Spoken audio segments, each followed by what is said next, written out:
আপনার অনুপ্রেরণার আরেক নাম আসলে কে হওয়া উচিত? কেউ একজন ছোট্ট একটা বই লিখে 1000 টাকা দাম রেখে বিক্রি করে ফেললেন আর স্বনামধন্য লেখক হয়ে গেলেন। কেউ একজন ফেসবুকে ভিডিও আপলোড করে মনিটাইজেশন থেকে 1 মাসেই কয়েক লক্ষ টাকা ইনকাম করে ফেললেন আর অনুপ্রেরণার আরেক নাম হয়ে উঠলেন। বিষয়টা কি আসলে এরকম, বা এটাই কি আসলে নর্মাল? হতে পারে, বর্তমান সময়ে আসলে অনেক কিছুই হতে পারে, কিন্তু কিছু কথা আসলে না বলে পারলাম না। বললাম তার কারণ আগে বলে নেই। কারণ দুইটা। এক, সোশ্যাল মিডিয়া যেহেতু বর্তমান সময়ের খুবই গুরুত্বপূর্ণ একটা টুল, যেই খবরগুলো মেইন স্ট্রিম মিডিয়াগুলো একদম চেপে যায়, পরবর্তীতে সোশ্যাল মিডিয়ার মাধ্যমে প্রচার প্রসার হয়, জানা যায়, আওয়াজ তোলা যায়, যেই জায়গাটা একটা সরকার পাল্টে ফেলার ক্ষমতা রাখে, সেই জায়গায় কিছু কিছু মানুষের 2 দিন পর পর পার্সোনাল কামড়াকামড়ি আর আজগুবি ছন্দময় ভিডিওর দাপটে দাঁড়ানোটাই আসলে মুশকিল হয়ে যায়। পুরো সোশ্যাল মিডিয়ায় সব উদ্ভট ট্রেন্ডে ভরে থাকে, যা আমাদের চোখ থেকে অনেক গুরুত্বপূর্ণ বিষয়কে আড়াল করে দেয়। আর 2 নম্বর কারণ হলো, ছন্দের একটা বই লিখে আলোচনায় চলে আসা জনক ওই ব্যক্তির নামের সাথে রবীন্দ্রনাথ, নজরুল কিংবা জীবনানন্দ দাশের মতো বিখ্যাত সব ব্যক্তির নাম উচ্চারিত হচ্ছে, সেটা পজিটিভলি হোক অথবা নেগেটিভলি। আমি পার্সোনালি যেহেতু সাহিত্য নিয়েই পড়াশোনা করেছি, তাই মনে করলাম বিষয়টা নিয়ে কিছু কথা না বললে আসলে হয় না। এখন আসি মুদ্রা কথায়। এই যে চারদিকে ঘরে ঘরে এত কন্টেন্ট ক্রিয়েটরের জন্ম হয়েছে, এর বেশিরভাগ দায় রাতারাতি অনুপ্রেরণার আরেক নাম হয়ে ওঠা জনৈক ওই ব্যক্তিকে কিন্তু নিতেই হবে। এর কোনো উপায়ান্তর আসলে নেই। খেয়াল করে দেখবেন, এত কন্টেন্ট ক্রিয়েটর কিছু বছর আগেও কিন্তু আসলে ছিল না। এই ধরনের পরিবেশ আগে শুধুমাত্র টিকটকে ছিল, এখন সেটা ফেসবুক পর্যন্ত পৌঁছে গেছে। আসলে ফেসবুক পর্যন্ত বললে ভুল হয়, আমার বলা উচিত আসলে টিভি চ্যানেল পর্যন্ত পৌঁছে গেছে। ওই যে বয়ফ্রেন্ড নিয়ে ইন্টারভিউ দেওয়া ভিকারুনিসার এক শিক্ষার্থী, কি যেন নাম, তাকে দেখলাম টিভি চ্যানেলের টক শো প্রোগ্রামে এখন ডাকা হচ্ছে। শুনলাম সেও নাকি এখন কন্টেন্ট ক্রিয়েটর। ঘরে ঘরে মনিটাইজেশন থেকে টাকা ইনকামের নেশায় এই যে ঘরে ঘরে এত কন্টেন্ট ক্রিয়েটর তৈরি হয়ে উঠলো, এটাকে কি আপনি সুস্থ মস্তিষ্ক থেকে চিন্তা করলে কিছুটা অ্যালার্মিং মনে করেন না? বাবা চাকরি ছেড়ে কাজ বাদ দিয়ে কন্টেন্ট বানানো শুরু করলো,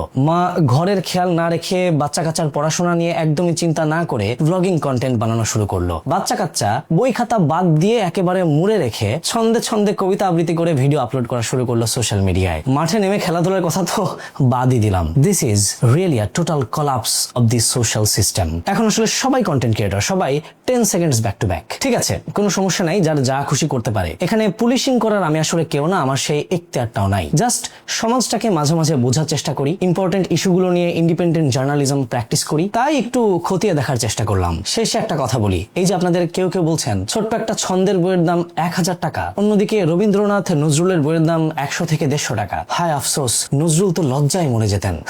আপনাদের কি মনে হয় রবীন্দ্রনাথ আর নজরুল টাকার জন্য লিখতেন? আর এখানে তুলনাটাই বা কেন আসবে, কিভাবে আসবে? এইটা একটা অসম্ভব তুলনা। পাশাপাশি নাম উচ্চারণ করাটাই বরং লজ্জার। ছি, আপনার কি মনে হয় রবীন্দ্রনাথ, নজরুলের সময় এরকম লোকের অভাব ছিল যারা নিজেরা কিছু একটা লিখে টিখে পরিচিতি অর্জনের চেষ্টা করেছেন, কিছু সময়ের জন্য হয়তো আলোচনাতেও এসেছেন, কিন্তু দিন শেষে আপনি বলেন তো কজন তাদেরকে মনে রেখেছে? কজনের কাছে তারা আসলে অমর হয়ে আছে? নাই। আপনি হয়তো নাম বললেও চিনবেন না, এমনকি ইতিহাস থেকে একেবারে ওয়াইপড আউট হয়ে গেছে তারা। কারণ যারা অমর হয়ে থাকে তারা আসলে টাকার জন্য লেখে নাই, টাকা ইনকাম করার জন্য মানুষকে উদ্বুদ্ধ করেন নাই, টাকা ইনকামকেই সফলতার চাবিকাঠি হিসেবে গণেন নাই। তারা অ্যাবসোলুট ক্রিয়েটিভিটি শো করেছেন, নতুন কিছু সৃষ্টি করেছেন, পরিবর্তন আসবে এরকম ইচ্ছা নিয়ে কাজ করে গেছেন। নজরুলের বিদ্রোহী কবিতা আসলে কয় টাকায় বিক্রি হবে এটা নিয়ে তার একদমই মাথা ব্যথা ছিল না। তার চিন্তা ছিল কিভাবে অত্যাচারীর গুলির বিরুদ্ধে কলম তোলা যায়। যাই হোক, এসব আলাপ করতে গেলে আসলে আমাকে থামানোটা মুশকিল হয়ে যাবে, মাথাটা গরম হয়ে যাবে, কি না কি বলে ফেলবো।